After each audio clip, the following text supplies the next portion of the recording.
तो आज हम शुरू करते हैं भाई चैप्टर नंबर 3। यहाँ पर हमने पिछली क्लास में आप लोगों को चैप्टर नंबर 2 कंप्लीट करा दिया था। तो आज हम बात करते हैं चैप्टर नंबर 3 की। चैप्टर नंबर 3 का नाम है, देखो जरा क्या है।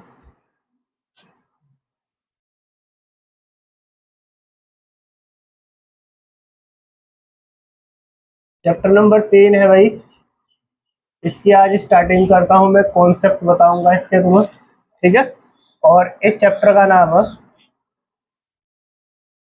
दो चर वाले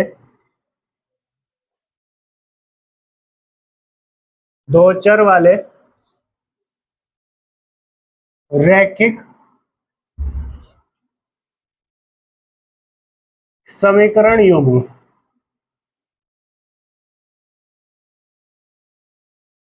दो चर वाले रैखिक समीकरण युग्म, इसके बारे में हम बात करते हैं। जरा चैप्टर के जो नाम है, इसका मतलब क्या है, इसे समझाने की कोशिश करते हैं जरा ध्यान से। फिर इस चैप्टर में हम करेंगे क्या, वो हम बात करते हैं। देखो जरा ध्यान से, चैप्टर का नाम है दो चर वाले रैखिक समीकरण युग्म, ठीक है। अब इसमें देखो जरा ध्यान से, यहाँ पर अब हम क्या करेंगे, दो चर वाले रैखिक समीकरण युग्म के बारे में बात करेंगे, क्या होते हैं। चलिए समझते हैं। पिछले चैप्टर में हमने पढ़ा था द्विघात बहुपद, बहुपद वाला चैप्टर पढ़ा था, इससे पहले वाला ना, ठीक है। तो उसमें देखो जहां इस तरीके से लिखा होता था, जैसे लिखा मैंने 2x+1, ठीक है, इस तरीके से लिखा, या 2x² + 3x+1, इस तरीके से जो भी लिखे जाते थे उन्हें हम बोलते थे बहुपद। क्या बोलते थे? बहुपद, ठीक है। अगर मैंने इन्हें ही इस तरीके से लिख दिया 2x+1 इक्वल टू, इनके बराबर में लगा दी इस तरीके से 0, ठीक है, या इस तरीके से लिख दिया 2x² + 3x+3 इक्वल टू 0, इस तरीके से लिख दिया। तो ये होगी हमारी क्या, समीकरण। क्या होगी ये? समीकरण। अभी मैंने बहुपद और समीकरण में आप लोगों को अंतर बताया, ठीक है। ये हमारे बहुपद है, अगर इनके बराबर के बाद 0 नहीं हमें लगा रखी, ठीक है, तो ये तो होंगे बहुपद। और अगर उनके बाद बहुपद लिखकर बराबर में 0 लगा दी, तो ये किसके रूप में कार्य करेगी? समीकरण के रूप में कार्य करेगी। किसके रूप में कार्य करेगी भाई? समीकरण के रूप में कार्य करेगी।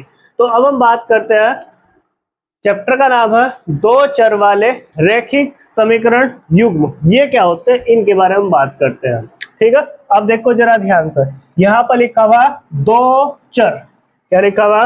दो चर वाले रैखिक समीकरण युग्म, ठीक है। अब देखो यहाँ पर मैं क्या करूंगा, पहले यहाँ पर दो चर वाले रैखिक समीकरण युग्म का सामान्य रूप लिखूंगा, ठीक है। क्या कहूंगा मैं? दो चर वाले रैखिक समीकरण, दो चर वाले रैखिक समीकरण का सामान्य रूप, ठीक है, सामान्य रूप, ठीक है, किस तरीके से लिखा जाएगा उसके बारे में हम बात करते हैं। देखो जरा ध्यान से, दो चर वाले रैखिक समीकरण का जो सामान्य रूप है, वो यानी कि सामान्य सूत्र है, वो देखो क्या होता है, वो होगा हमारा ax + by + c बराबर 0, ठीक है। ये क्या है हमारा? दो चर वाली जो रैखिक समीकरण है उसका सामान्य रूप है, ठीक है। अब यहाँ पर देखो, यहाँ पर बात हुई इसमें दो चर यानी कि चर पद क्या होते हैं? x y z। अब देखो इसमें चर पद क्या क्या, एक तो x, दूसरा क्या है? y, ठीक है। क्या z है इसमें? z तो नहीं, तो एक दो कितने हो गए? दो, तो ये हो गए दो चर। क्या हो गए? दो चर, ठीक है। फिर इसके बाद इसमें आया रैखिक। क्या आया?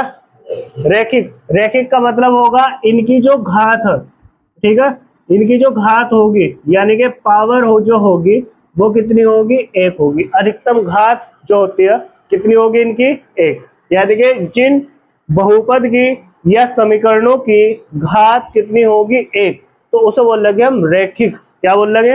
रेखिक। और इसके बराबर में देखो मैंने जीरो लगा रखी है, तो वो क्या होगी? समीकरण। क्या होगी? समीकरण। देखो एक दो, ये क्या है? दो चर पद, यानी कि दो चर, ठीक है, वाले रेखिक। रेखिक का मतलब इनकी देखो सबकी जो घात है, अधिकतम घात है, वो कितनी है? एक।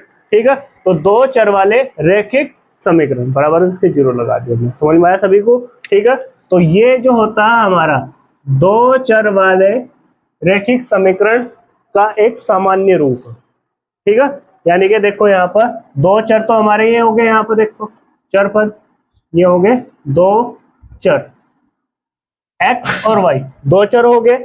और यहाँ पर इन सबकी जो घात, चर पद की जो घात, अधिकतम घात, देखो इसकी भी एक है, इसकी भी एक है। ठीक है, जब इनकी घात एक होगी तो उसे हम क्या बोल लेंगे? रेखिक। क्या बोल लेंगे? रेखिक। ठीक है, और इसमें बराबर में करके लगा दी हमने जीरो, तो ये क्या बन गई? समीकरण। क्या बन गई? समीकरण। ठीक है, तो ये जो समीकरण है, ये क्या है? दो चर वाली एक रेखिक क्या है? समीकरण है। समझ में आया सभी को? इसमें दो चर है, अधिकतम घात इनमें जो चर पद है उसकी अधिकतम घात कितनी होगी? एक होगी, और बराबर में इसके लगा दी हमने जीरो, तो ये क्या बन गई? एक समीकरण, जिसे हम बोलते हैं दो चर वाली रैखिक समीकरण। क्या बोल रहे हैं? दो चर वाली रैखिक समीकरण। ठीक है, तो दो चर वाले रैखिक समीकरण समझ में आया क्या होगा? ठीक है, जिसमें दो तो चर पद होंगे और चर पद की घात, अधिकतम घात जो होगी वो एक होगी, और उसके बराबर में अगर आपने जीरो लगा दी तो वो क्या बन जाएगी? समीकरण। ठीक है, तो दो चर वाले रैखिक समीकरण हम इस तरीके से लिखे जाएंगे, ax plus B Y plus C बराबर जीरो। समझ में आया सभी को? कोई दिक्कत तो नहीं है। अब इसमें एक देखो चैप्टर में ही बोला गया दो चर वाले रैखिक समीकरण, यहां तक तो हमें समझ में आ गया। बाद में लिखा हुआ युग्म। युग्म का मतलब होता है पेयर, और पेयर का मतलब होता है जोड़े। क्या होता है?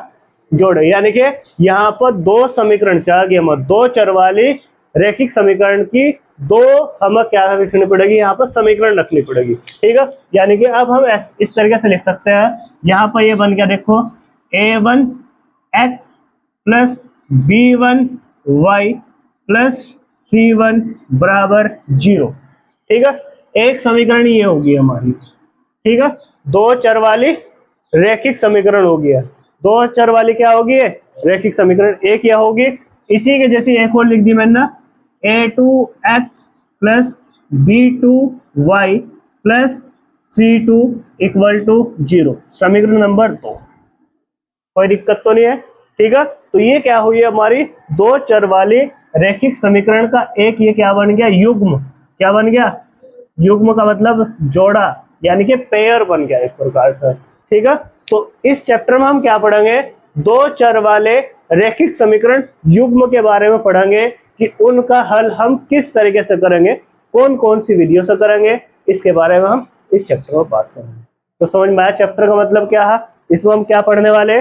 दो चर वाले रैखिक समीकरणों के बारे में पढ़ेंगे, और उनके क्या होंगे? युग्म हो गए, यानी कि दो समीकरण आप लोगों को दी जाएगी, उन्हें आप लोगों को हल करने की अलग अलग विधियां पढ़ाई जाएगी। पहले चैप्टर में जो हमारी एक्सरसाइज 3.1 है उसमें हम ग्राफीय विधि पढ़ेंगे, उसके बाद हम पढ़ेंगे प्रतिस्थापन विधि, उसके बाद हम पढ़ेंगे और वो होती है विलोपन विधि। तीन विधियां पढ़ेंगे हम। दो चर वाले रैखिक समीकरण को हल करने की तीन विधियों के बारे में पढ़ेंगे। 3.1 में पढ़ेंगे हम ग्राफीय विधि। ठीक है, और जो 3.2 है उसमें पढ़ेंगे हम प्रतिस्थापन विधि, और जो 3.3 होगी उसमें पढ़ेंगे हम विलोपन विधि। ठीक है, तो ये जो दो चर वाले रैखिक समीकरण युग्म होंगे, इन्हें हल करने की तीन विधियां होंगी। यहाँ पर कितनी होगी? जब इस पहला जो सिलेबस था, पहले सिलेबस के अकॉर्डिंग चार विधियों के द्वारा हल करते थे हम, लेकिन अब तुम्हारे सिलेबस में कम होकर आ गई है, तीन विधियां होगी। ठीक है, पहला क्या होता था? जो दो चर वाले रैखिक समीकरण युग्म होते थे, इन्हें हम चार विधियों से हल करते थे। पहला था हमारा ग्राफीय विधि, दूसरा था प्रतिस्थापन विधि, और तीसरा था हमारा विलोपन विधि, और चौथे नंबर पर एक और होती थी, उसे बोलते थे ब्रजगुणन विधि। कौन सी विधि? वो अब तुम्हारे सिलेबस में नहीं है। ठीक है, अब सिर्फ आप लोगों को तीन विधियों के द्वारा दो चर वाले रैखिक समीकरण युग्म को हल किया जाएगा। एक तो होगा ग्राफीय विधि, दूसरा प्रतिस्थापन विधि और तीसरा विलोपन विधि। ठीक है, तो ये बताओ दो चर वाले रैखिक समीकरण युग्म समझ में आए या नहीं आए? आगे नोट करो सब फटाफट।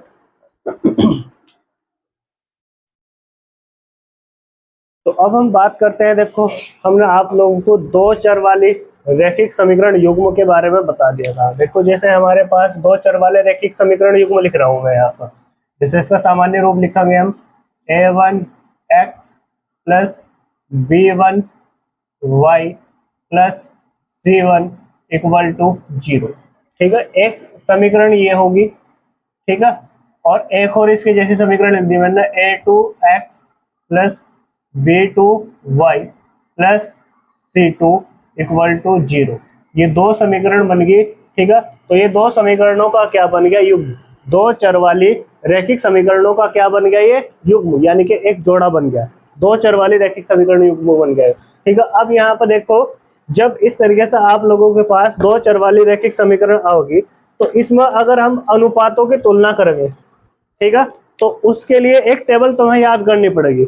सबसे पहले हम क्या करेंगे? अनुपातों की तुलना। अनुपातों की तुलना। ठीक है, अनुपातों की जैसे ही हम तुलना करेंगे, यानी कि जो हमारे एचर पद है a1 अपॉन a2, अगर ये हमने बटे में रखे, a1 का मान बटे में, a1 के बटे में हमने a2 रखा, ठीक है, उसके बराबर में b1 के बटे में b2 रखा, फिर c1 के बटे में c2 रखा, यानी कि इनके अनुपातों की अगर हम तुलना करी तो उससे हमें ग्राफ पर किस तरीके का प्रदर्शन देखने को मिलेगा उसके बारे में हम बात करेंगे। तो यहाँ पर लिखेंगे ग्राफीय निरूपण, आगे लिखा जाएगा ग्राफीय निरूपण। ठीक है, यानी कि ग्राफ पेपर पर जब आप लोग ग्राफ बनाओगे इन दोनों समीकरण युग्मों को सोल्व करके, ठीक है, तो उसका निरूपण कैसा होगा, यानी कि प्रदर्शन कैसा होगा, कैसी रेखाएं बनाओगे वे। ठीक है, फिर इसके बाद बीज गणितीय निरूपण। इसके बाद क्या है भाई? बीज गणितीय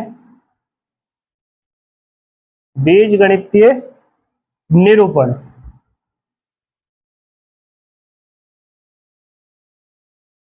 ठीक है, बीज गणितीय निरूपण। ठीक है, इसके बाद हम दर्शाओगे इसमें जब उन्हें हम सोल्व करेंगे वो संगत होगा या असंगत होगा, इसके बारे में हम बात करेंगे। ठीक है, संगत असंगत के बारे में भी हम बात करेंगे इसी। ठीक है, ये तीन चार चीजें होगी, इन्हें आप लोगों को ध्यान रखना होगा अच्छे से। ठीक है, यहाँ पर देखो क्या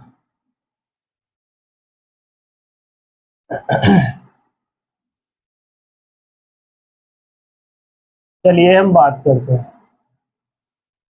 जैसे ही हम अनुपातों की क्या करेंगे? तुलना करेंगे। अनुपातों की क्या करेंगे? तुलना। ठीक है, ये टेबल आप लोगों को बनानी है अच्छे से और इसे याद भी कर लेना बहुत जरूरी है। ठीक है, अगर याद नहीं करी आप लोगों ने तो आप लोगों को क्वेश्चन समझ में नहीं आएगी। ठीक है, क्वेश्चन समझ में नहीं आएगा मतलब जो कराऊंगा फिर मैं 3 पॉइंट है। तो अगर आप लोगों के पास हमने अनुपातों की तुलना करी और आप लोगों के पास इस तरीके से आ गया a1 बटे a2, ठीक है, ये दो समीकरण, दो रैखिक समीकरण युग्म। ठीक है, तो इनकी अगर हम इनके जो एचर पद है उनके अनुपातों की तुलना करेंगे, a1 अपॉन a2 अगर बराबर आ गया b1 अपॉन b2 के, a1 अपॉन a2 का अनुपात अगर बराबर आ गया b1 अपॉन b2 के, ठीक है, तो इनके लिए देखो जरा क्या होगा, a1 अपॉन a2 बराबर b1 अपॉन b2। ठीक है, अगर ये एक दूसरे के बराबर नहीं आ रहे, एक दूसरे के बराबर नहीं आ रहे, यहाँ पर देखो अगर ये मैंने बराबर का चिन्ह लगाया मतलब बराबर है, अगर बीच में कट लगा दिया मतलब बराबर नहीं होंगे। ठीक है, a1 अपॉन a2 का अनुपात अगर बराबर नहीं आ रहा b1 अपॉन b2 के अनुपात के, तो उस कंडीशन में ग्राफ पर जो प्रदर्शन होगा, जो ग्राफीय रेखाएं बनेगी, ठीक है, तो उसमें क्या होगा, वे रेखाएं कैसी होगी उनके बारे में हम बात करते हैं। तो वे कैसी होगी? प्रतिच्छेदी प्रतिच्छेद करती हुई रेखाएं, प्रतिच्छेद करती हुई रेखाएं, ठीक है। यानी कि वे एक दूसरे को क्या करेंगे, प्रतिच्छेद करेंगे, ठीक है। प्रतिच्छेद करती हुई रेखा, यानी कि ऐसा होगा अगर हम ग्राफ का प्रदर्शन कर रहे हैं, एक रेखा ऐसे जा रही तो दूसरी रेखा दूसरी रेखा को इस तरीके से काटती जाएगी, यानी कि वो कैसी होगी, प्रतिच्छेद करती हुई रेखा होगी। ग्राफ बनाओगे जब हम, ग्राफ को आप लोगों को समझाऊंगा कि किस तरीके से वे एक दूसरे को काटेंगे, ठीक है। बस तुम्हें इतना ध्यान रखना, जब a1/a2 not equal to b1/b2, ठीक है, यानी कि a1/a2 का मान बराबर नहीं है b1/b2 के, तो उस कंडीशन में जो ग्राफ पर रेखाएं बनेगी वे कैसी होगी, प्रतिच्छेदी रेखाएं होंगी, यानी कि एक दूसरे को काटती हुई रेखाएं होंगी, ठीक है। फिर इसके बाद आता है बीजगणितीय निरूपण। क्या था, बीजगणितीय निरूपण, ठीक है। तो इसका जो हल होगा, यानी कि जब इसे हम सोल्व करेंगे, बीजगणितीय रूप से सोल्व करेंगे, तो इसका जो हल होगा वो क्या होगा, इसका क्या होगा, केवल एक हल, केवल एक हल, ठीक है। जब सोल्व करेंगे तो उसका एक ही आंसर होगा, ठीक है, केवल एक हल, ठीक है। इसे हम अद्वितीय भी बोलते हैं, अद्वितीय हल, अद्वितीय, ठीक है, अद्वितीय हल भी बोल सकते हैं सर, ठीक है। यानी कि उसके अद्वितीय हल होंगे, यानी कि एक ही हल होगा, अद्वितीय मतलब एक के अलावा और कोई नहीं होगा, ठीक है। और जब हम बात करेंगे संगत असंगत की, ठीक है, तो इसमें जो a1/a2 का अनुपात अगर बराबर नहीं आ रहा b1/b2 के, ठीक है, तो उस कंडीशन में जो उनका हल होगा वो कैसा होगा, संगत, कैसा होगा, हल होगा संगत, ठीक है, ये ध्यान रखना। फिर इसके बाद देखो क्या होगा, अगर a1/a2 का अनुपात बराबर आ रहा b1/b2 के, और ये भी बराबर आ रहा c1/c2 के, ठीक है। a1/a2 का अनुपात बराबर आ रहा b1/b2 के, और ये भी बराबर आ रहा c1/c2 के, यानी कि तीनों अनुपात एक दूसरे के क्या आ रहे, बराबर आ रहे, क्या आ रहे, बराबर, ठीक है। तो उसे हम बोल लेंगे क्या, ठीक है। यहाँ अगर ग्राफिक निरूपण करेंगे तो वे कैसी होगी, संपाती रेखाएं होंगी, कैसी होगी, संपाती रेखाएं, कैसी रेखाएं होगी भाई, संपाती रेखाएं होंगी। संपाती का मतलब एक दूसरे के ऊपर ओवरलैप करेगी, ठीक है, उन्हें बोलते हैं संपाती, ठीक है। जैसे मान लो यहाँ पर देखो मैंने एक रेखा दर्शाई इस तरीके से, एक रेखा है, ठीक है, इसका नाम दे दिया मैंने यहाँ पर ए बी, ये रेखा है, ठीक है। और इसके ही संपाती एक और रेखा अगर ग्राफ पर आ रही, ठीक है, तो वो मैंने बिल्कुल इसके ऊपर ही दर्शा दी यहीं पर, जिसे मैंने नाम दे दिया पी क्यू, ठीक है। तो ये एक दूसरे के क्या होगी, संपाती, यानी कि एक दूसरे के ऊपर ओवरलैप कर रखा है इन्होंने, ठीक है, तो उसे बोलते हैं संपाती रेखाएं, क्या बोलते हैं, संपाती रेखाएं, ठीक है। और इसके लिए जो हल होंगे, ठीक है, तो इसके लिए क्या होंगे, जो हल होंगे, बीजगणितीय हल होंगे, वो क्या होंगे, अपरिमित रूप से, अपरिमित रूप से, ठीक है, अपरिमित रूप से अनेक हल, अपरिमित रूप से अनेक हल, यानी कि इसके एक से अधिक हल निकलेंगे बीजगणितीय रूप से अगर हम निकालना है, ठीक है। और ये क्या होगा, हमारा संगत होगा, हल कैसा होगा इसका, संगत, कैसा होगा भाई, संगत हल होगा। फिर इसके बाद एक कंडीशन और बनती है, देखो अगर आप लोगों को इस तरीके से प्राप्त हुआ, तुलना करिए, हमने अनुपातों की तुलना करी, a1/a2 ये अगर बराबर हुआ b1/b2 के, और फिर इसके बाद ये b1/b2 नॉट इक्वल टू, यानी कि बराबर नहीं हुआ इसके c1/c2 के, अगर ये बराबर नहीं हुआ, ठीक है, तो उस कंडीशन में जो ग्राफीय निरूपण होगा वो क्या होगा, उसमें जो रेखाएं प्राप्त होगी कैसी होगी, वे समांतर रेखाएं, कैसी रेखाएं होगी? समांतर रेखाएं होंगी। ठीक है, यानी कि अगर ग्राफ हम बनाओगे तो वे रेखाएं एक दूसरे के बराबर चलेगी, समान दूरी पर चलेगी। ठीक है, उनके बीच में कभी भी दूरी परिवर्तन नहीं होने का। ठीक है, तो उसे बोल लगे हम समांतर रेखाएं। क्या बोल लगे भाई? अगर ग्राफ बनाओगे, ग्राफ पेपर पर जब हम इन समीकरणों को सोल्व करेंगे तो वे जो रेखाएं हैं एक दूसरे के बराबर चलेगी, उनके बीच की दूरी कभी कम ज्यादा नहीं होगी। ठीक है, तो उन्हें बोलते हैं समांतर रेखाएं। क्या बोलते हैं? देखो जरा ध्यान से, मान लो ये एक रेखा है। ठीक है, इसे नाम दे दिया मैंने ए बी। क्या नाम दे दिया? और दूसरी रेखा बिल्कुल इसके बराबर में इस तरीके से चल रही है। ठीक है, इसे नाम दे दिया मैंने पी क्यू। क्या नाम दे दिया? P Q. मान लो इनके बीच की दूरी 2 मीटर है। कितनी है भाई? 2 मीटर। ठीक है, तो इन रेखाओं को चाहे जितनी आगे बढ़ा लियो, जितने पीछे हटा लियो, इनके बीच की दूरी बराबर रहेगी। ठीक है, तो उन्हें बोला कि हम क्या? समांतर रेखा है। क्या बोल लेंगे? समांतर रेखा है। ठीक है भाई, तो ग्राफी निरूपण कैसा होगा इसका? समांतर रेखाएं होगा। ठीक है, A1/A2 का अनुपात अगर बराबर है B1/B2 के, और ये बराबर नहीं है C1/C2 के, तो उस कंडीशन में जो ग्राफी निरूपण होगा वो क्या होगा? समांतर रेखाएं होगा। कैसा होगा भाई? समांतर रेखाएं। ठीक है, फिर इसके बाद जो बीज गणितीय निरूपण है वो क्या होगा इसका? यहाँ पर समांतर रेखाओं के लिए समांतर रेखाएं जितनी आगे बढ़ा लो उसका कोई फर्क नहीं पड़ता, जितनी आगे बढ़ाओ बढ़ती चली जाएगी, तो उसका कोई हल नहीं निकलने का। ठीक है, तो इसका कोई हल नहीं है, कोई हल नहीं, कोई हल नहीं। ठीक है, अगर आप लोग इन समीकरणों को सॉल्व करने की कोशिश करोगे तो इनका कोई हल नहीं निकलने का। ठीक है, और जो हल होगा वो कैसा होगा इसका? असंगत। कैसा होगा? असंगत हल होगा इसका। ठीक है, चलो नोट करो फटाफट इसे टेबल पे, जल्दी नोट करो फटाफट।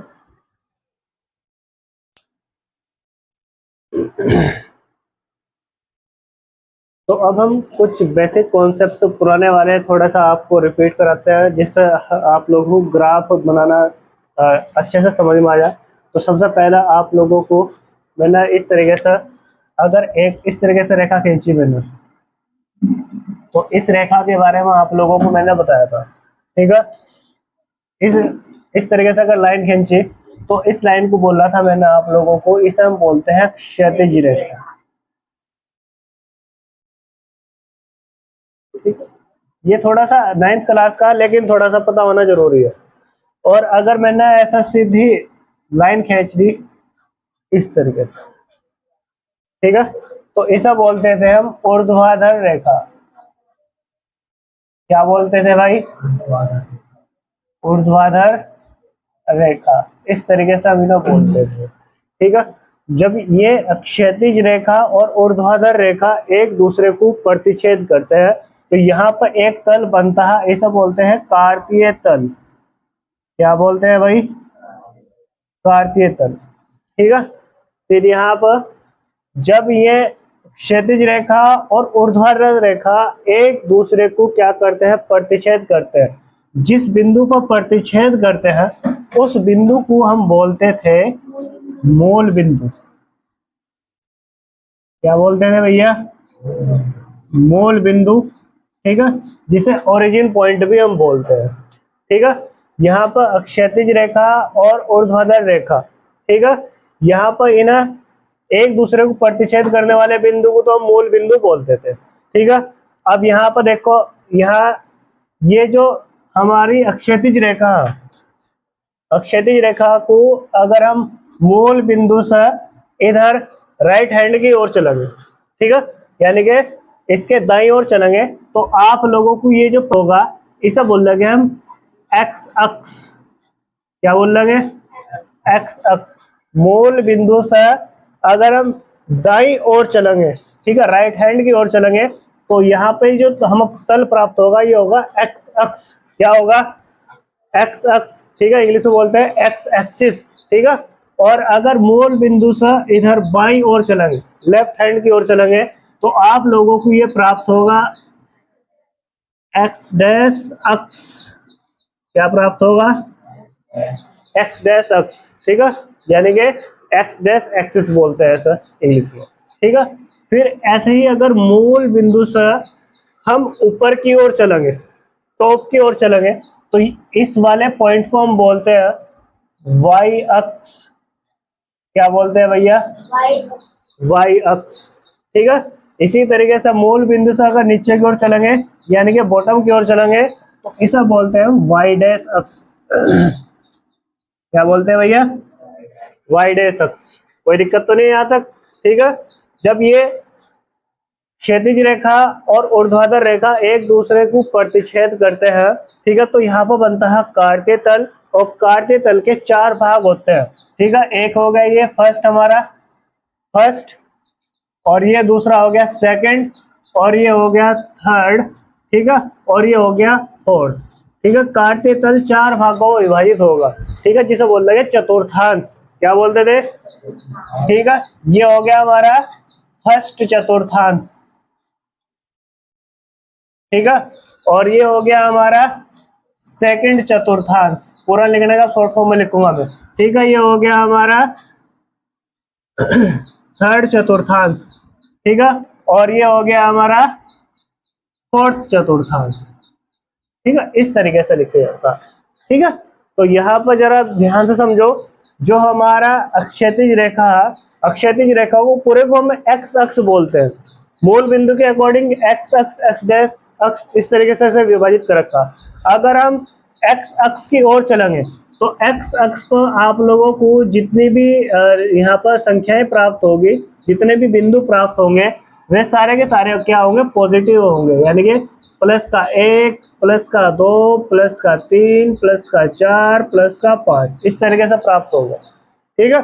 इसी तरीके से अगर आप लोग एक्स डैश अक्ष की ओर चलेंगे तो इधर सारी जो भी बिंदु आप लोगों को प्राप्त होंगे वे सारे के सारे माइनस में प्राप्त होंगे, जैसे -1, -2, -3, -4 और -5, इस तरीके से प्राप्त होंगे, ठीक है। इसी तरीके से अगर हम y अक्ष की ओर ऊपर की ओर चलेंगे तो यहाँ पर आप लोगों को जितने भी बिंदु प्राप्त होंगे वे सारे के सारे कैसे होंगे? पॉजिटिव, यानी कि प्लस के होंगे। +1, +2, +3, +4, +5, इस तरीके से होंगे, ठीक है। फिर यहाँ पर जो मूल बिंदु है यहाँ पर ये, ठीक है, मूल बिंदु को यहाँ पर ओ से डिनोट करते हैं, 0 भी, 0 पॉइंट भी से बोल सकते हैं यहाँ पर, ठीक है। अगर इससे हम नीचे की ओर चलेंगे, ठीक है, तो इधर की ओर आप लोगों को जो भी बिंदु प्राप्त होंगे वे क्या में प्राप्त होंगे? माइनस में, जैसे -1, -2, -3, -4, -5, ठीक है। इस तरीके से हम क्या बनाते हैं? ठीक है, ये कार्तीय तल बनाते हैं। और जब हम 2 चर वाले जो रैखिक समीकरण युग्म है उनका अगर हल करेंगे तो इसी प्रकार के ग्राफ आप लोगों को दर्शाएंगे, ठीक है। कौन सा बिंदु कहां पर होगा उस हम दर्शाएंगे किसके अनुसार?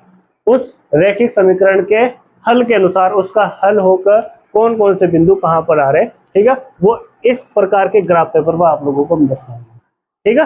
तो इस जैसे हमने कार्तीय तल बनाया तो कार्तीय तल में फर्स्ट चतुर्थांश, सेकंड चतुर्थांश, थर्ड चतुर्थांश, फोर्थ चतुर्थांश, इस तरीके से आप लोगों को ये प्राप्त हुए होंगे, ठीक है। तो फर्स्ट चतुर्थांश में जब हम मान लो कोई बिंदु दर्शाएंगे, मान लो मैंने एक पॉइंट यहाँ पर ले लिया, इस तरीके से ये पॉइंट ले लिया, ठीक है।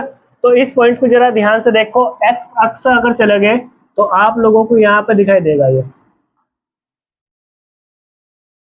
एक्स अक्ष से ऊपर की ओर गए तो यहाँ दिखाई दिया, ठीक है। वाई अक्ष देखेंगे तो इधर की ओर दिखाई देगा, आप लोगों को दिखाई दे रहा, ठीक है। तो यानी कि एक्स अक्ष पर आप लोगों को कितना दिखाई दिया? 3, ठीक है।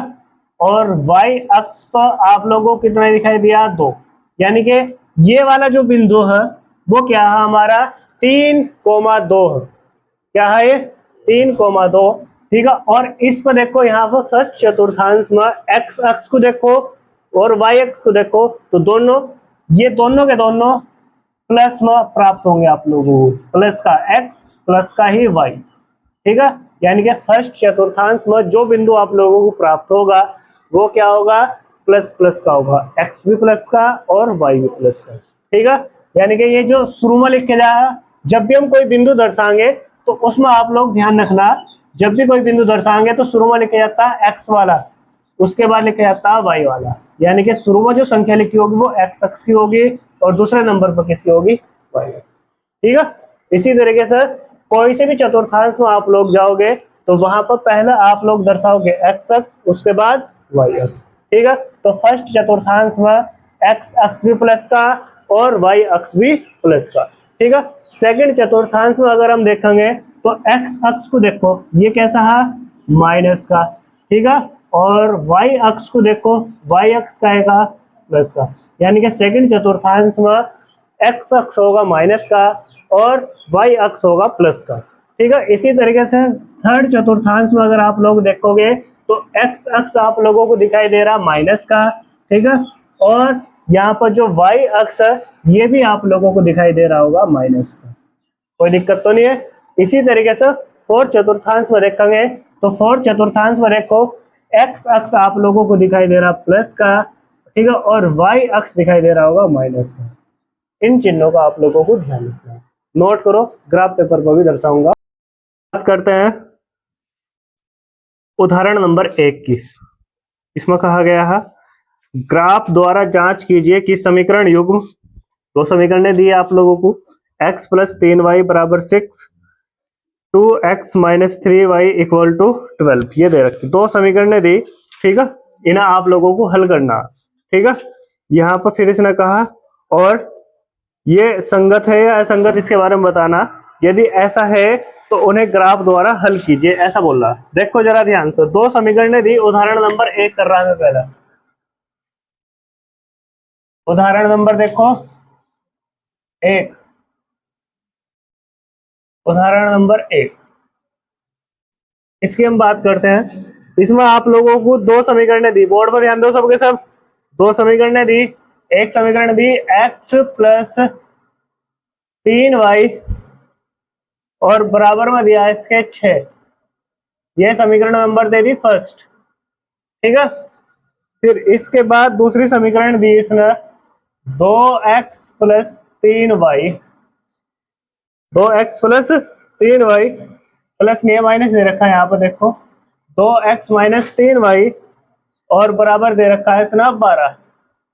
ठीक है, ये समीकरण नंबर होगी 2। कोई दिक्कत तो नहीं है।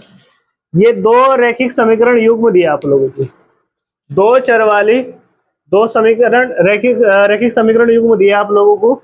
इन्हें हल करके आप लोगों को बताना कि इनका हल संगत होगा या असंगत होगा। अगर संगत है तो उन्हें हम ग्राफ पर प्रदर्शित करके दिखाना। देखो जरा ध्यान से, चलो शुरू करते हैं हम ध्यान से।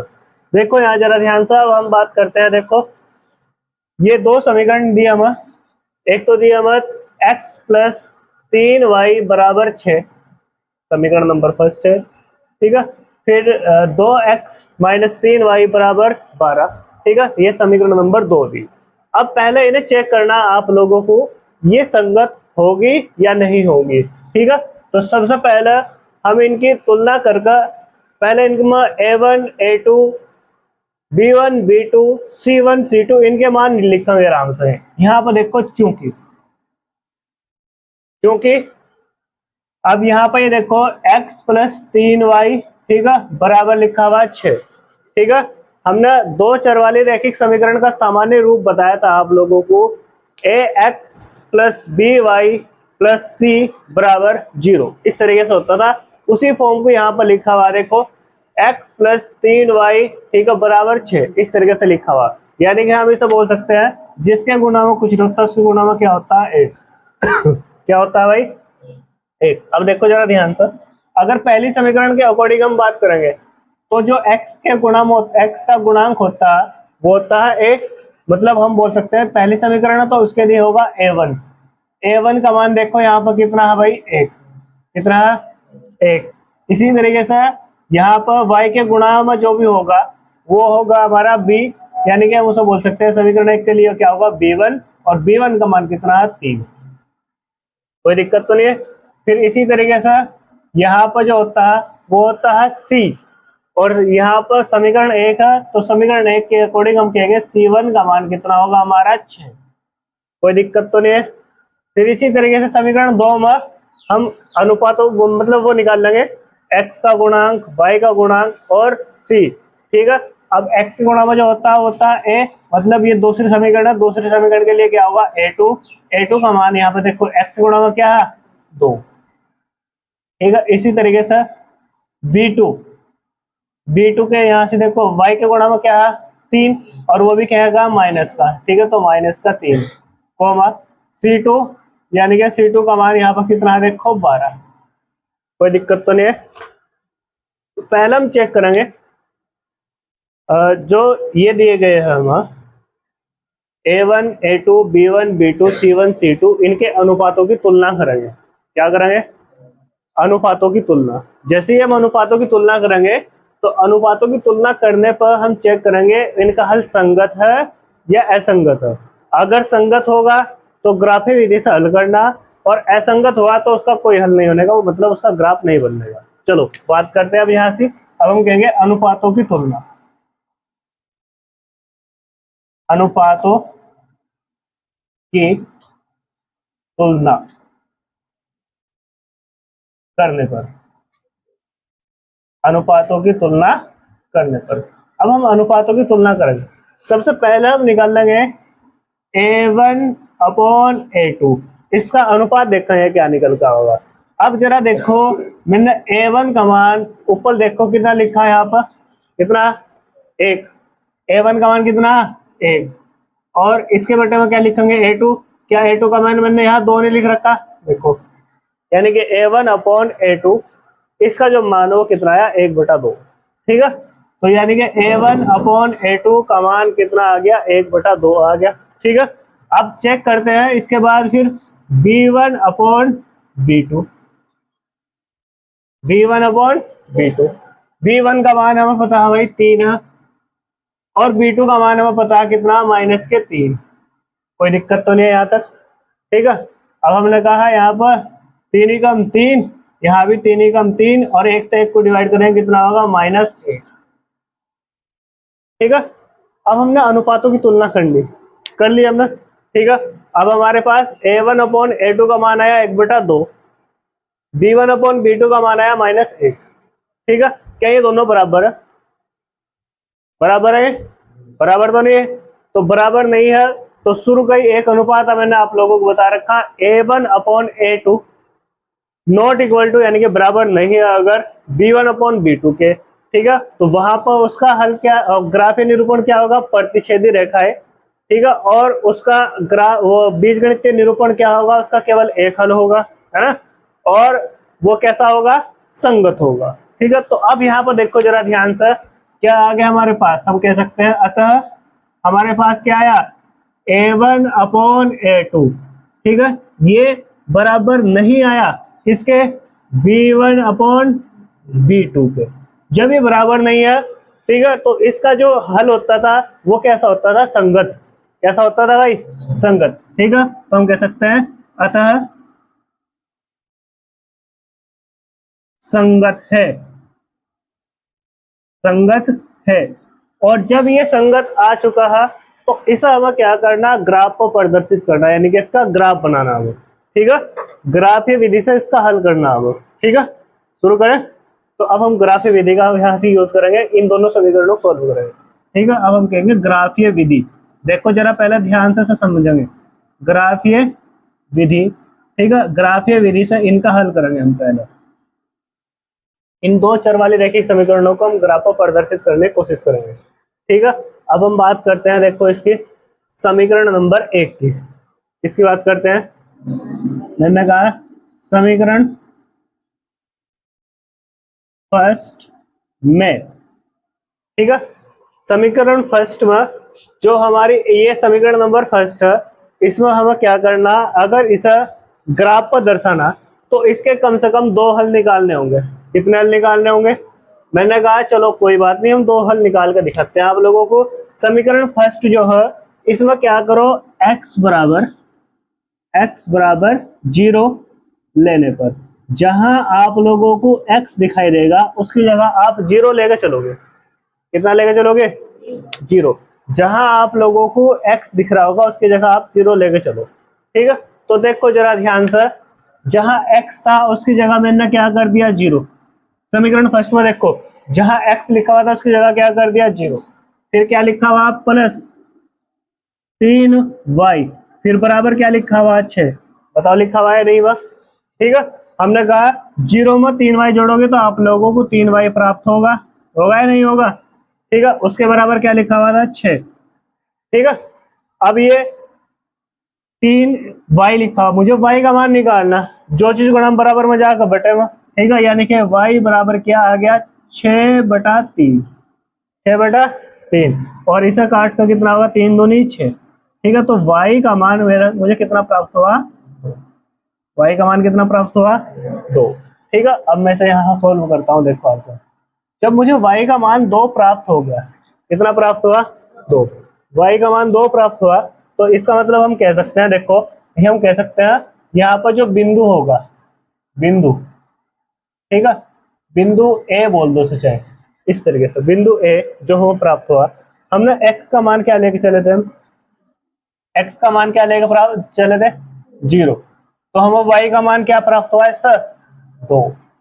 ठीक है, 0,2, कोई दिक्कत तो नहीं है। अब इसी तरीके से समीकरण फर्स्ट में ही पहले x बराबर कितना लिया मैंने? 0।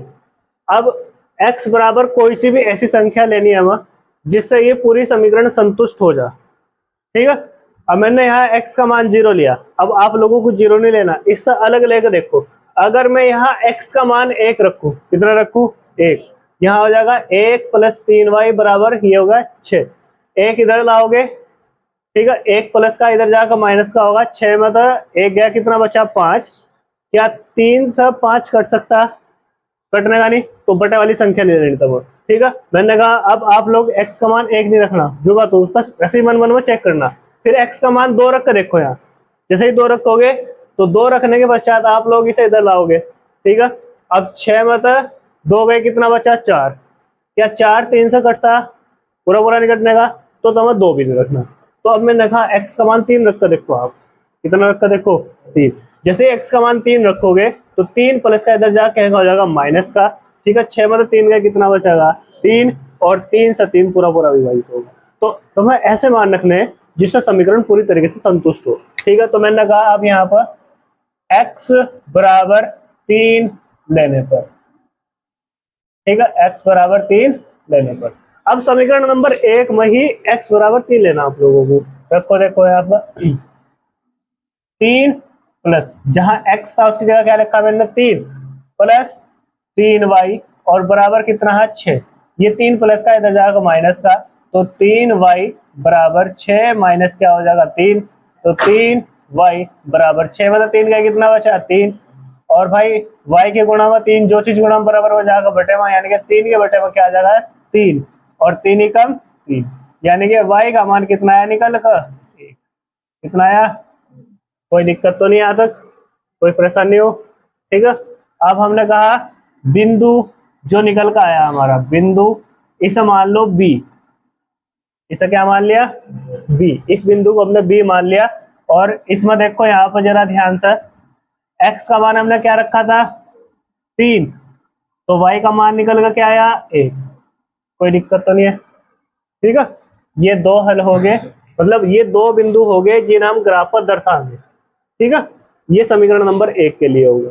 ठीक है, अब हम बात करते हैं समीकरण 2 की। समीकरण 2 में किसमें बात करेंगे अभी हम? समीकरण 2 में। अब समीकरण 2 में भी आप लोग ऐसे मान निकाल लोगे जिससे हमारा पूरा सही और सटीक आंसर आओ। ठीक है, अब समीकरण 2 में भी x का मान आप कुछ भी रख सकते हो। ठीक है, चलो मैंने कहा समीकरण 2 में आप x का मान क्या रखो?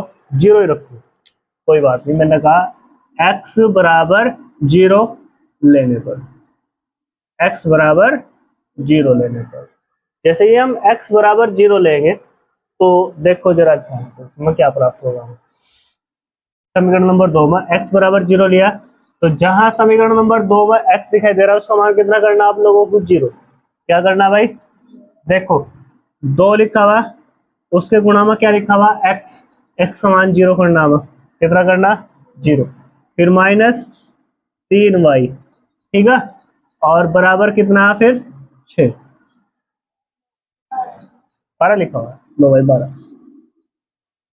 कोई दिक्कत तो नहीं है। 2 की गुणा 0 के साथ करें, क्या हुआ? 0 -3y और बराबर कितना? 12, ठीक है। तो मैंने कहा 0 में था, माइनस के 3 घटाओगे तो माइनस का 3y बचेगा, जुगा 2, और बराबर क्या बचा? 12। ये माइनस का 3 बराबर में जाएगा, बटे में जाएगा, गुणा में इसके y के, तो y बराबर कितना आ गया? 12 बटे -3। 3 से काट तो 3 चौक 12, और इसके अंदर माइनस का चिन्ह था तो माइनस का बचेगा, तो y बराबर कितना आ गया? -4। y बराबर कितना आया? -4। y बराबर -4 आ गया, ठीक है। तो यहाँ भी मैंने सब बिंदु अलग सा मान लिया। इस बिंदु को मैंने कह दिया ये C बिंदु है, ठीक है। इसमें हमने x का मान कितना रखा? 0। तो y का मान कितना निकलेगा? -4। कोई दिक्कत कोई परेशानी है तो नहीं? अब इसके बाद एक मान और निकाल लो अगर समय ग्राफ का दर्शाना, ठीक है। अब x बराबर मैंने यहाँ कितना लिया था? कितना लिया मैंने? 0, समीकरण नंबर 2 में। अब मैं x बराबर अगर यहाँ 1 लेने की कोशिश करूंगा तो यहाँ पर 2 की गुणा के साथ होगी 2, और ये 2 प्लस का इधर जाकर माइनस का 2 मतलब 12 में अगर 2 घटाओ कितना बचेगा? 10। क्या 10 3 से कट जाएगा? कटने का नहीं। ऐसे ही 2 रख कर देखो, 2 2 नहीं होता है 4, 12 में 4 गया, कितना बचेगा? 8। क्या 8 कटेगा? कटने का नहीं। तो मैंने कहा आप 3 रख कर देखो, 3 रखोगे तो 3 दूनी होगा 6, 12 में 6 गया, कितना बचेगा? 6। 12 में 6 गया, कितना बचा? 6, और 6 3 तो पूरा पूरा कटता, यानी कि x का मान अब हम क्या रखेंगे? 3, ठीक है। तो मैंने कहा x बराबर 3 लेने पर, x बराबर 3 लेने पर, ठीक है। अब x बराबर हमने कितना लिया भाई? 3। समीकरण नंबर 2 में ही x का मान कितना रखना है? 3, ठीक है। देखो जरा ध्यान से, क्या आ गया यहाँ पर? 2 गुणा x का मान तो 3 रखा हमने, -3y और बराबर कितना है इसके? 12, ठीक है। 3 दूनी कितना होगा? 6 -3y और बराबर कितना होगा? 12, ठीक है। ये 6 प्लस का इधर जाके हो जाएगा माइनस का। दो भाई मैंने इसके आगे करने की कोशिश करी यहाँ पर, देखो यहाँ पर क्या बचा? माइनस के 3y और बराबर 12, ये प्लस का 6 था, इधर जाएगा माइनस का 6 हो जाएगा, -6, ठीक है। तो माइनस के 3y बराबर 12 में 6 गए, कितना बचा? 6, ठीक है। 3 तो 6 कट हो गए, देखो ये माइनस का 3 गुणा में इधर जाकर बटे में जाएगा, तो y बराबर 6 के बटे में -3, 3 दूनी 6, और वो भी क्या है? माइनस का। y बराबर कितना है? -2। कोई दिक्कत तो नहीं है। अब मैंने कहा ये होगा बिंदु D, इसे D मान लो, ठीक है। तो अब यहाँ पर मैंने x का मान कितना रखा था? देखो 3, x का मान कितना रखा था, और y का मान कितना है? निकल का -2। कोई दिक्कत तो नहीं है। अब हमने अलग अलग बिंदु निकाल दिए, समीकरण 1 के लिए भी, समीकरण 2 के लिए भी। अब इन्हें हम ग्राफ पर दर्शाएंगे। किस पर दर्शाओगे? ग्राफ पर। तो ग्राफ बनाने की कोशिश करें। चलो देखो जरा ध्यान से। अब आप लोग जो ग्राफ बनाओगे थोड़ा अच्छा सा बनाइए, सुंदर सा, सुशील सा, साफ साफ करके समझने की कोशिश करना। देखो जरा ध्यान से, यहाँ पर जिसे हम बोलते थे एक्स अक्ष, क्या बोलते थे? एक्स अक्ष बोलते थे। और इस वाले को हम बोलते हैं, देखो यहाँ पर वाई अक्ष। क्या बोलते थे? वाई अक्ष। थोड़ा ध्यान से ग्राफ थोड़ा साफ साफ करके बनाना आप लोगों को, ठीक है। इसमें जो संख्याएं दे रखी है उसके अकॉर्डिंग चलेंगे। इसे क्या बोलते थे हम? एक्स अक्ष। इस वाले को क्या बोलते थे? एक्स डैश अक्ष। इस वाले को बोलते थे वाई अक्ष, और इस वाले को बोलते थे वाई डैश अक्ष, ठीक है। इनके आगे अक्ष लगा दो अगर नहीं समझ में आ रहा तो। लो भाई अक्ष, ये भी हो गया हमारा अक्ष, और ये भी हो गया अक्ष, ठीक है। अब देखो जरा ध्यान से, ये जो मूल बिंदु है ये होता था बिल्कुल शून्य पर।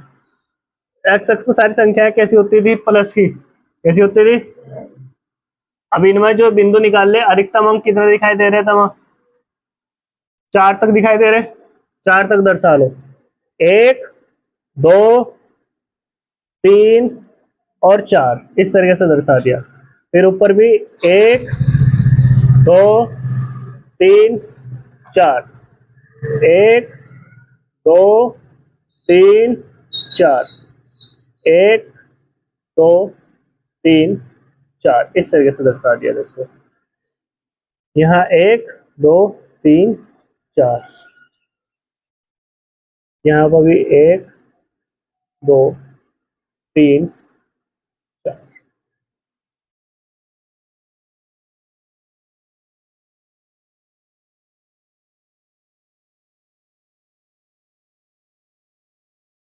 चलो अब हम ग्राफ पर प्रदर्शित करते हैं इन बिंदुओं को। समीकरण 1 के लिए चलते हैं। देखो जरा ध्यान से समझो। यहाँ पर समीकरण 1 के लिए जो बिंदु ए था, समीकरण 1 के लिए बिंदु ए था, बिंदु ए को हमने क्या दर्शा रखा? 0,2।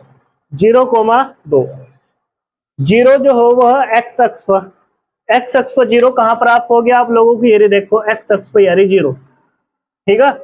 और वाई एक्स पर होना चाहिए +2। वाई एक्स पर +2 ऊपर है नीचे? वाई एक्स पर +2 ऊपर है या नीचे? बताओ जल्दी। ऊपर। यही कहीं यहीं से चलो, ठीक है। 1 2 दूसरा पॉइंट ये रहा, ठीक है। यानी कि ये जो बिंदु है यह बिंदु ए, ठीक है, जिसे हम बोल लेंगे 0,2, ठीक है। ये बिंदु ए है भाई, ठीक है। इसे हमने दर्शा दिया 0,2 समीकरण 1 के लिए। फिर बिंदु बी को देखो समीकरण 1 के लिए। बिंदु बी पर देखो जरा ध्यान से। बिंदु बी में लिखा हुआ 3,1। क्या लिखा हुआ? 3,1। एक्स अक्ष पर 3 देखो, एक्स अक्ष पर 3 प्लस का 3 इधर है, इधर है, इधर की ओर चलेंगे तो 1 2 3 ये रहा देखो 3, ठीक है। एक्स अक्ष पर 3 और वाई अक्ष पर क्या होना चाहिए? 1। वाई अक्ष पर 1 ही कहीं ऊपर देखो, इसके ऊपर ही चला गया, ये रहा 1 चलेंगे तो ये रहा, ये देखो, ठीक है। तो ये होगा मेरा बी बिंदु, ठीक है, जिसका मान देखो क्या है 3,1 ये, ठीक है। तो ये वाला होगा हमारा बी बिंदु। देखो एक्स अक्ष पर तो कितना है 3 और वाई अक्ष पर कितना 1, तो ये है बी बिंदु 3,1। अब आप लोग क्या करोगे? इस ए और बी बिंदु को मिला दोगे, ए और बी बिंदु को मिला दोगे इस तरीके से। तो आपको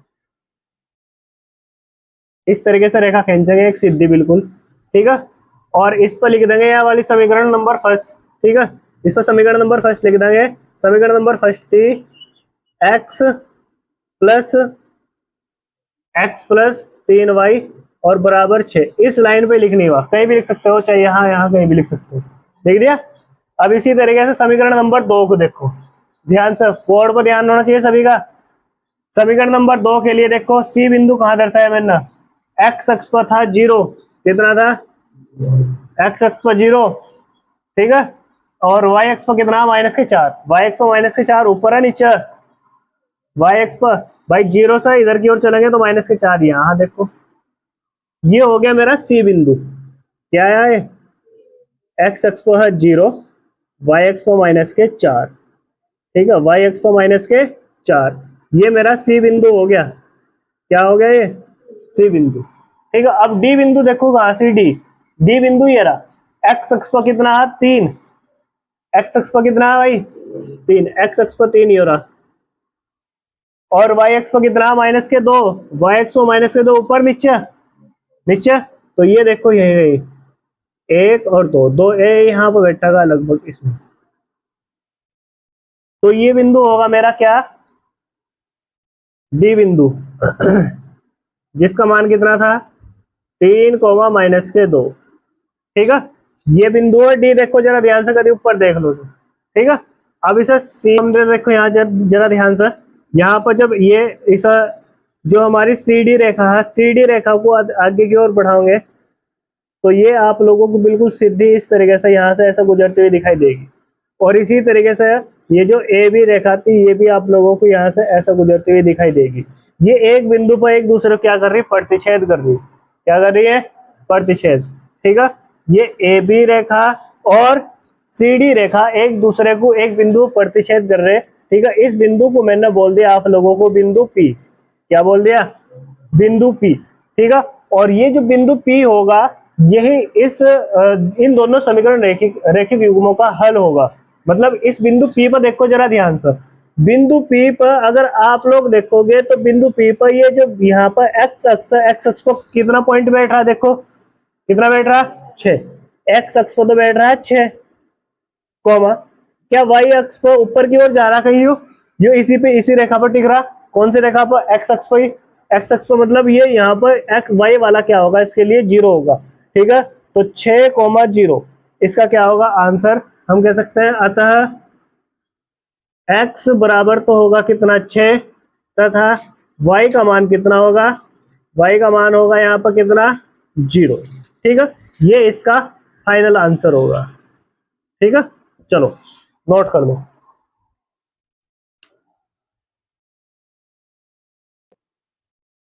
तो भाई जो उदाहरण नंबर 2 है वो आप लोगों को HW में घर से करके आना, ठीक है। HW में करके आना तुम्हें, ठीक है। अब मैं उदाहरण नंबर 3 कराता हूं आप लोगों को, ठीक है भाई। थोड़ा ध्यान से देखो, उदाहरण नंबर 2 आप लोगों को होमवर्क में घर से करके लेकर आना है, ठीक है। इसे ग्राफ पर भी दर्शाना, ठीक है। क्वेश्चन को ध्यान से पढ़ियो, अपने आप करके लाना तुम्हें। अब हम बात करते हैं, अब देखो उदाहरण नंबर 3 में देखो क्या दे रखा आप लोगों को, बहुत इंपॉर्टेंट क्वेश्चन है। इसे पहले समझना क्वेश्चन को, इसके बाद इसे सोल्व करना। पहले इसकी समीकरणें आप लोगों को बनानी पड़ेगी और उसके बाद आप लोगों को उनका हल करना होगा, ठीक है। इसमें समीकरण बनी बनाई नहीं दे जाने का आप लोगों को। देखो जरा ध्यान से, चंपा एक सेल में कुछ पैंट और स्कर्ट खरीदने गई।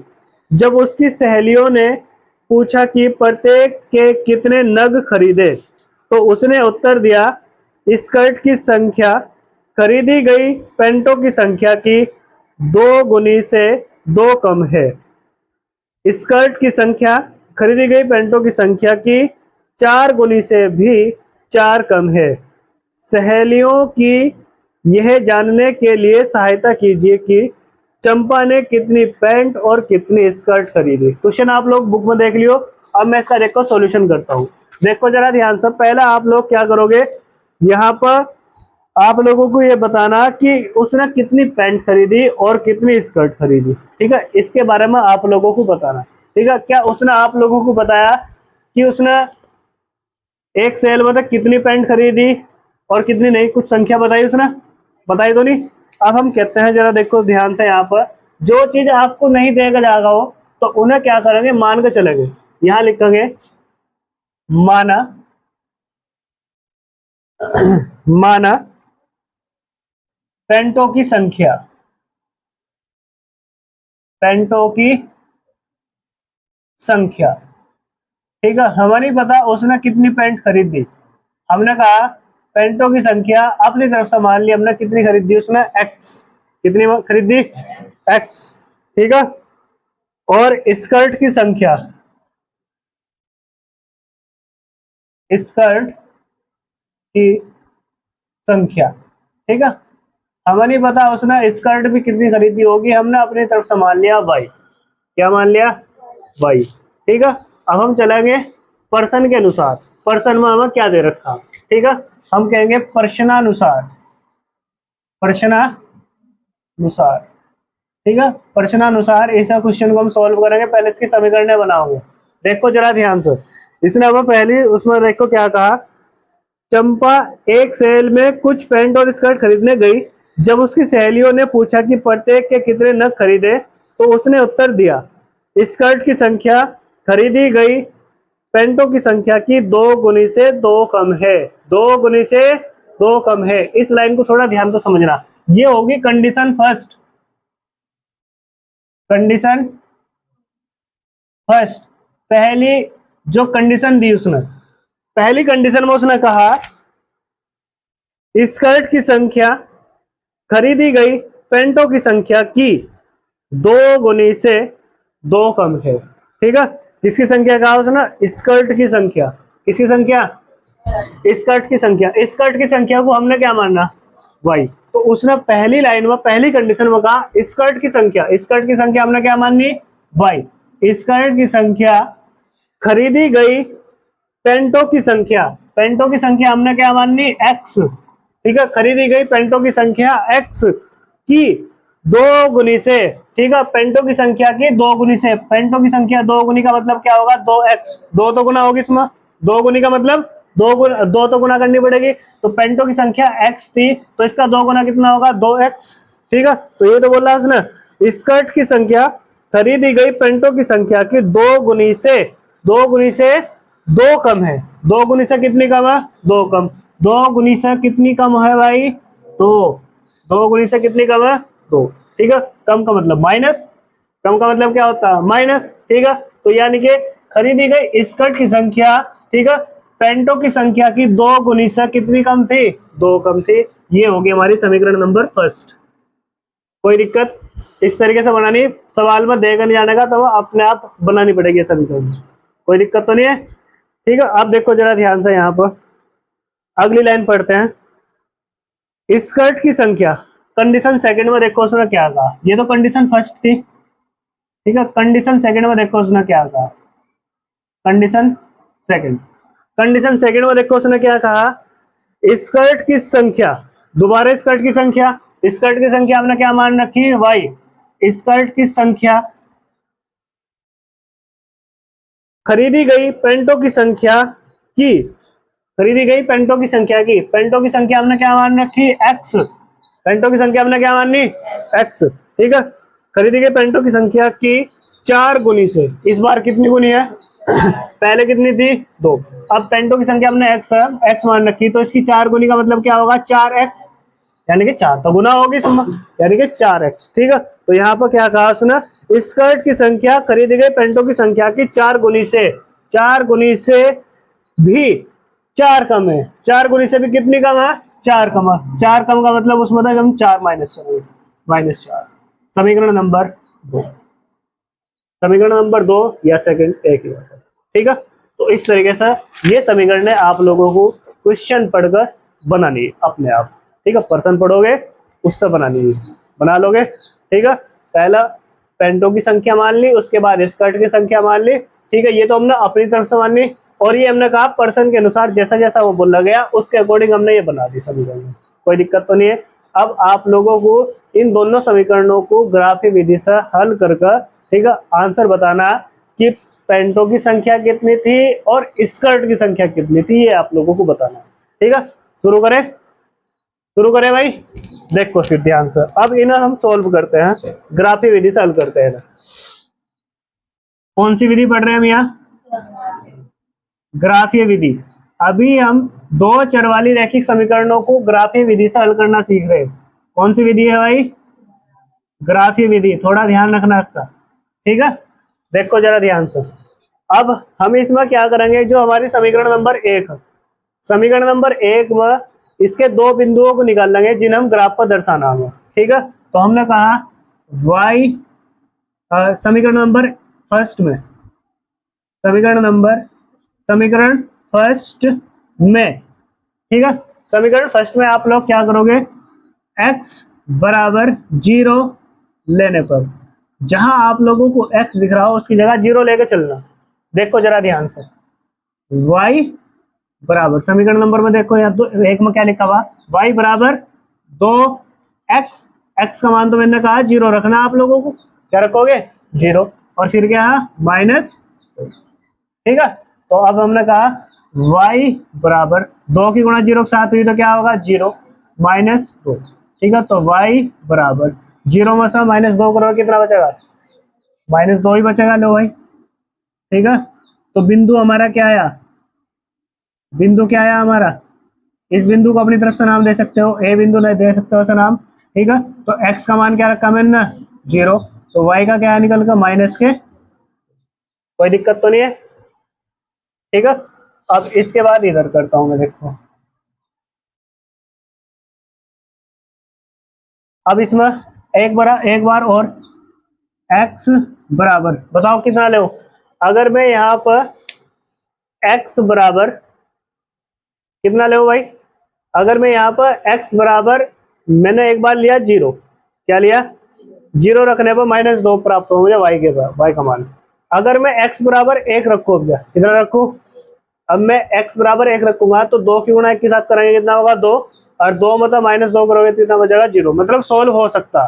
ठीक है, तो मैंने कहा x बराबर 1 लेने पर, उसी समीकरण में, समीकरण नंबर 1 में x बराबर 1 लेने पर। ठीक है, तो अब देखो जरा ध्यान से, x बराबर जैसे 1 लेंगे तो क्या होगा यहाँ पर y बराबर 2 गुणा में क्या था इसके x का मान कितना रखना है हमें 1, और माइनस क्या लिखा पर 2। ठीक है, तो यहाँ पर देखो y बराबर 2 ही कम 2 -2। ठीक है, y बराबर 2 मतलब 2 है, कितना बचेगा 0।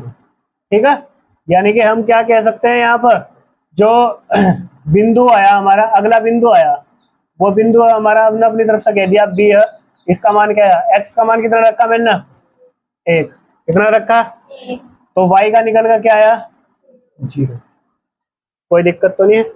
ठीक है, ये आगे मेरे समीकरण नंबर फर्स्ट के लिए ए और बी बिंदुओं के मान। ठीक है, अब हम करते हैं समीकरण सेकंड में। समीकरण सेकंड में, ठीक है, समीकरण सेकंड में भी ऐसे ही कर रहे हैं, x बराबर 0 लेने पर, x बराबर 0 लेने पर। ठीक है, समीकरण अब सेकंड में कर रहे हैं हम, देख लो ध्यान से, समीकरण सेकंड में x का मान 0 रखना, कितना रखना 0। ठीक है, तो y बराबर, देखो समीकरण नंबर 2 कहाँ है यार, y बराबर क्या लिखा हुआ 4x, x का मान तो हमने कितना कहा 0 रखना, आप लोगों को क्या रखना 0, फिर -4। ठीक है, तो y बराबर 4 की गुणा 0 के साथ करो क्या होगा 0, और ये क्या बचेगा -4। ठीक है, तो y बराबर 0 में तो -4 करोगे तो कितना बचेगा -4। कोई दिक्कत तो नहीं है। तो यहाँ पर जो C बिंदु होगा, मैंने कहा बिंदु बिंदु C, ठीक है, इसका मान देखो, x का मान क्या रखा था मैंने 0, y का मान कितना आया था -4। कोई दिक्कत तो नहीं है। अब इसके बाद एक मान और निकाल लो बस इसमें, बताओ क्या रखोगे। समीकरण नंबर 2 में अब अगर मैं x का मान 1 रखूं, कितना रखूं 1, ठीक है, x का मान 1 रख लो, तो 4 ही कम 4, 4 में 4 जाएगा 0 बचेगा। ठीक है, तो मैंने कहा x बराबर 1 लेने पर, समीकरण नंबर 2 में करना है, x बराबर 1 लेने पर, x बराबर 1 लेने पर।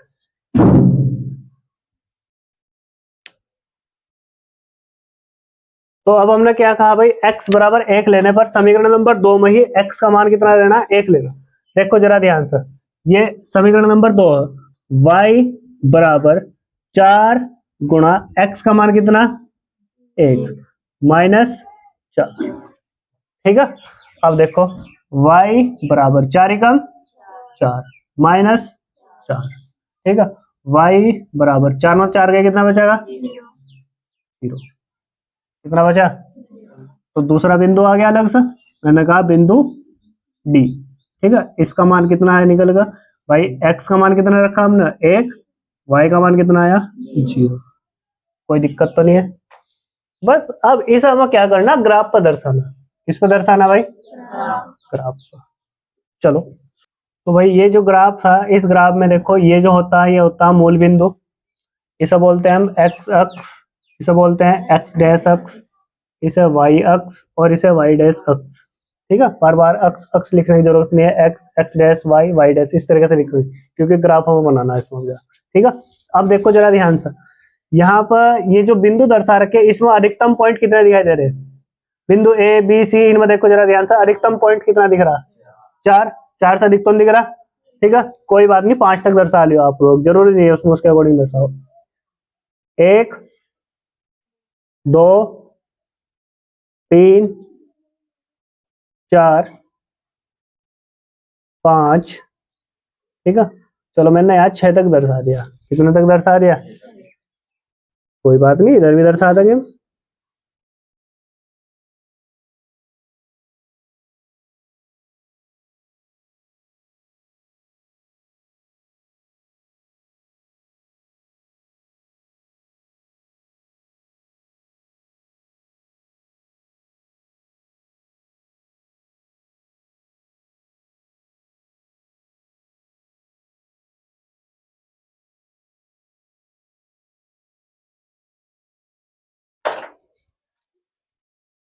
ठीक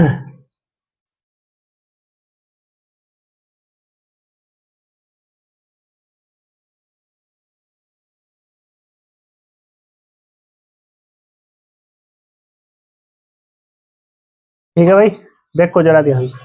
अब हमें क्या करना है इसमें,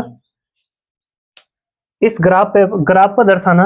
ये जो ग्राफ है आप लोगों को इसके लिए ग्राफ पेपर आता है, उसमें पॉइंट करके दे रखते हैं, 1 2 करके इस तरीके से, मतलब नंबर अपने आप डालने होते हैं, उसमें लाइनें खींची हुई होती है। इसमें हमने अपने अनुसार बनाया, ठीक है, अपनी इच्छा के अनुसार। तो आप लोग क्या करना, जब उसमें बनाओगे तो उसमें एक उसका स्केल का प्रयोग करना आप लोगों को। ये जो पॉइंट होंगे ये 1 सेंटीमीटर की दूरी पर बना लियो, जिससे कि तुम्हारा ग्राफ अच्छा दिखाई देगा। ठीक है, तो चलो अब शुरू करते हैं हम। इसमें देखो हमने जो बिंदु दर्शा रखे थे उसके अकॉर्डिंग बात करते हैं। देखो यहाँ पर ये हमने जो बनाया, पहला जो बिंदु था बिंदु ए, इसकी बात करते हैं हम, बिंदु ए की। तो बिंदु ए में जरा ये देखो ध्यान से, जो बिंदु ए है इसमें एक्स का मान कितना है, 0। कितना है भाई, 0। एक्स का मान कितना है, 0। भाई एक्स का मान 0, तो यहाँ पर देखो 0 तो यही होगा, मूल बिंदु पर बिल्कुल। ठीक है, कहीं चढ़ने की जरूरत नहीं है, मूल बिंदु पर यही सी है। ठीक है, फिर वाई अक्ष पर कितना है, -2। अब -2 इसी पे चलेंगे, वाई अक्ष पर नीचे की ओर ये रहा। ठीक है, तो ये जो बिंदु है, ये बिंदु ही हमारा क्या होगा, ए बिंदु होगा, जिसका मान हमने कितना बताया, 0,-2। 0,-2। कोई दिक्कत तो नहीं है। तो ये हमारा ए बिंदु हो गया। कौन सा बिंदु हो गया ये ए बिंदु हो गया। ठीक है, फिर इसी तरीके से समीकरण नंबर 1 के लिए हमने बी बिंदु निकाला था। बी बिंदु देखो कहां थी, बी बिंदु देखो, बी बिंदु ये रहा यहाँ पर। बी बिंदु में देखो एक्स अक्ष पर कितना दिखाई दे रहा है आप लोगों को, 1। एक्स अक्ष पर 1 ये रहा, दिखाई दे रहा है सभी को। और भैया वाई अक्ष के लिए कितना आया था यहाँ पर, 0। और 0 पर कहीं चलने की जरूरत नहीं है, तो यह कहीं रहेगा। यानी कि ये हो गया मेरा क्या, बी बिंदु, और इसका मान कितना है, 1,0। 1,0। ठीक है, अब यहाँ पे इसके लिए हम, यहाँ तो मैं हाथ से खींच रहा रेखा, लेकिन जब इन दोनों ए और बी बिंदुओं को मिलाओगे आप लोग, तो ये बिल्कुल सीधी रेखा होनी चाहिए, स्केल तक खींची हुई, फीट तक, इस तरीके से बिल्कुल सीधी रेखा खींच ली। ठीक है, और इस पर समीकरण दर्शा देनी। ठीक है, समीकरण नंबर 1 जो थी हमारी, y बराबर 2x-2, इस तरीके से समीकरण दर्शा देनी। इसी रेखा पर सिद्धि करो खींचोगे तो। ठीक है, अब देखो सी बिंदु में देखो क्या, सी बिंदु को देखो सी बिंदु पर देखो यहाँ पर एक्स अक्ष पर कितना है, 0। 0 तो यही सी मूल बिंदु पर। वाई अक्ष पर कितना है, -4। वाई एक्स पर कितना, और वाई एक्स पर -4, ये रहा देखो, ये रहा, ये हमारा सी बिंदु है। इसमें सी बिंदु पर क्या दर्शा रखा हमने, 0,-4, ये बिंदु हो गया सी। कोई दिक्कत तो नहीं है। अब इसके बाद क्या होगा, इसके बाद डी बिंदु, भाई सी बिंदु को दर्शा दिया हमने। डी बिंदु देखो क्या है, 1,0, एक्स अक्ष पर 1 और वाई अक्ष पर कितना, 0। भाई एक्स अक्ष पर 1 तो ये रहा है ना, और वाई पर कहीं चलने की जरूरत नहीं, 0 तो यही कहीं रहेगा। तो ये वाला जो डी बिंदु है, डी बिंदु भी यही होगा। ठीक है, डी बिंदु भी यही होगा। वो क्या है, कितना, 1,0, ये दर्शा दिया मैंने। ठीक है, अब क्या करो, इस सी से डी को मिलाओ। सी से अगर डी को मिलाओगे आप लोग, तो इस तरीके से यहाँ पर सीधी रेखा खींचेगी। ठीक है, ये खींचेगी सीधी रेखा, एक दूसरे को प्रतिच्छेद करा, यानी कि प्रतिच्छेदी रेखा ही होगी ये। ठीक है, तो अब इसमें देखो जरा ध्यान से, ये समीकरण दर्शा दो। इस पर समीकरण क्या थी दूसरे वाली, y बराबर 4x-4। ठीक है, ये समीकरण नंबर 2 थी, ये वाली रेखा दर्शा रही। अब इन दोनों ने एक दूसरे को प्रतिच्छेद कहाँ करा, देखो जरा ध्यान से, कहां पर प्रतिच्छेद करा, इस बिंदु पर। ठीक है, इस बिंदु को अलग सा ही नाम दे दिया मैंने, बिंदु पी अपनी तरफ से। वैसे तो बी डी इसी पे आ रहा, तो पी बिंदु भी हमारा कहाँ आ गया, ये जो जहां इन्होंने एक दूसरे को प्रतिच्छेद करा, इसी बिंदु पर आया है। ठीक है, तो इस बिंदु का मान देखो कितना, एक्स अक्ष पर तो कितना है ये 1 और वाई अक्ष पर कितना है 0, इस तरीके से होगा। ठीक है, तो अब ये होगा इसका मान पी बिंदु का 1,0, कितना आया 1,0, कोई दिक्कत तो नहीं है। तो अब हम कह सकते हैं यहाँ पर 1,0 का मतलब क्या होगा, हम कह सकते हैं देखो, अतः 1,0 का मतलब यहाँ पर जो 1 है ये किसका मान है, x का, x का मान कितना 1, ठीक है, तथा y का मान देखो यहाँ पर कितना 0, समझ गया ना। ये जो बिंदु P है ना, ये इसका आंसर होगा, x और y का फाइनल आंसर होगा। ठीक है, x का मान कितना आया निकल का 1, y का मान कितना है 0, हम कह सकते हैं अतः, ठीक है, x को हमने क्या मान रखा, पेंटो की संख्या, अतः पेंटो की संख्या, ठीक है, पेंटो की संख्या, ठीक है, हमने क्या मान रखी थी x, ठीक है, जिसका मान कितना आया 1 निकल गया, कितना आया, पैंट कितनी खरीदी उसने 1, ठीक है। स्कर्ट की संख्या, स्कर्ट की संख्या, स्कर्ट की संख्या को हमने क्या मान रखा y, और y का मान यहाँ पर कितना निकल गया 0, यानी कि उसने स्कर्ट खरीदी नहीं, 0 खरीदी उसने। ठीक है, तो ये क्या होगा, इसका फाइनल आंसर होगा। ठीक है, इस तरीके से आप लोगों को सॉल्व करना, नोट करो।